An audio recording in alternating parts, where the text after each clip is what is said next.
Right, so here we are then, finally getting an opportunity to take the Saucony Endorphin Pro out for their very first run. I picked this shoe up back in January, a couple of days after I'd had my injury. And I've done an unboxing and first impressions in the house. What I'm going to do now is take them out for their first run, so let's get into it.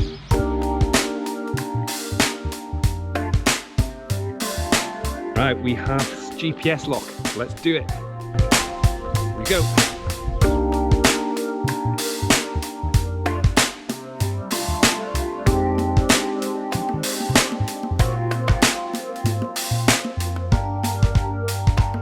So we've just covered off the first kilometre, and first things to say, the shoe feels super light, so I can barely feel it on my feet. It's quite a breezy day today, and I can feel airflow through my toes, very, very breathable, and yeah, just super light and minimalist. Now underfoot, I feel very in tune with the ground. It's got a nice, firm underfoot feeling, and I'm just very conscious of, not in a negative way, I'm very conscious of every footstep, every strike, every toe off. Your steps don't seem to be being determined by the shoe, more by your feet and being in tune with the ground underneath. I'm not sure if that makes sense. And I quite like that feeling. It's almost like I'm not wearing a shoe at all. Let's pick it up in another couple of kilometres and see how we're getting on. Right, we're coming in for kilometre 3 now. So what I'll say is the carbon fibre plate, it doesn't feel as obvious as a lot of the other carbon plated shoes out there, like the Vaporfly Next Percent, for example, where you're feeling like you're being pushed forward with each footstep and each toe off. With this shoe, you're not getting that. You're not getting propelled forward, but equally I am running without all of the max effort at a fairly decent pace. Here we are, my usual bridge. One of my favourite bits of this running route, the old bridge there. So yeah, what I'll say is the plate, it doesn't feel as obvious as some of those other plates out there. So I am getting the energy return, but it's just not that kick that you get from the Vaporfly. It's there, but it's not as obvious. Right, so we're just taking this little bit of an incline, see how it fares up here. The grip is good. It's ever so slightly damp out here today. No issues with slippage or anything like that.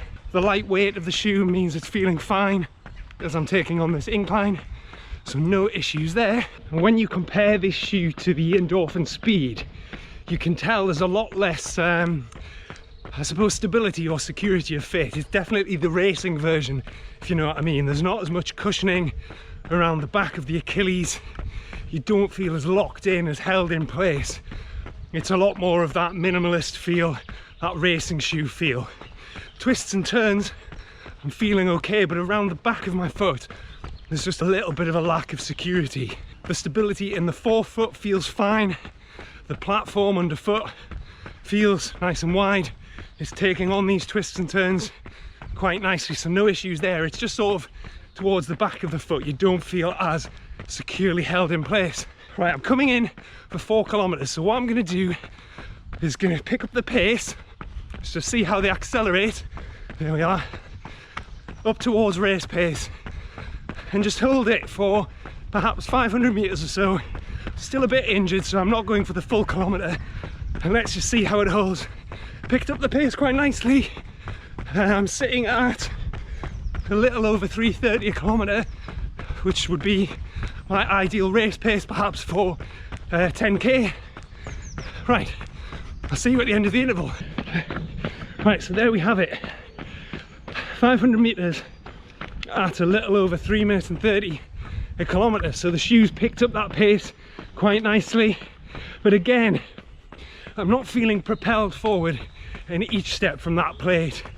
It's a lot more of a natural feeling, a lot less of the plate doing the work, or so it feels, and less obvious than the likes of the Vaporfly or the Alphafly Next Percent. They held the pace really well, felt comfortable, felt light. That's the only thing that I can say, is that it felt like I was doing the work and not the shoes. And that natural feeling, it's not necessarily a bad thing.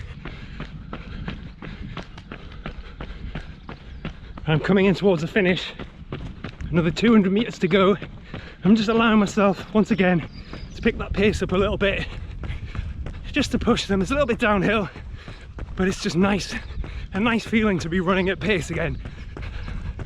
I'll see you at the finish line. Right, here we go. Last few meters, and that is that then. Whew. Oh, I felt it at the end there. So a little under 10 kilometers, 9.99 kilometers to be precise. And that's just to freak out my Instagram followers who tend to go wild anytime I don't make it quite to the 10k mark. It's all fun and games. In summary then, I feel like this was quite a short and sweet review because I've already done the unboxing and first impressions a little bit further down. If you scroll down the videos on my channel, I did that back in January when I first got the shoes. Like I said a little bit earlier on, I was injured at the time. It's taken a little bit of time to get back up and running to the type of runs where I wanted to put a little bit of pace through the shoes, and I've just been unable to do that until more recently. But it's been great to finally take them out for that run. So what are my overall thoughts? I think it's a really great shoe. I did enjoy that run. I'm not entirely sure whether I would opt for the Endorphin Pro over the likes of the Vaporfly Next Percent when it comes to race day. I think where I'm going to slot this into my rotation is for that really fast training. Faster training runs, threshold runs, speed training, that sort of thing. Perhaps I need to give it one or two more goes. I just feel like I was putting the work in for the pace. I was getting energy return, obviously, because I was running at race pace and I was holding it quite comfortably, but I just didn't feel as though I was getting that little bit of assistance, that little bit of extra propulsion, if that makes sense. Having said that, I did really enjoy the run. The shoes felt super light, super responsive. They were great on the little twists and turns and nice and light on the uphills. The stability underfoot, under the forefoot or mid to forefoot where I land, was absolutely spot on. The only thing it was lacking was probably that little bit of cushioning around the rear that you get in the Endorphin Speed. But this is the race version of that shoe, so it's never going to feel the same, really.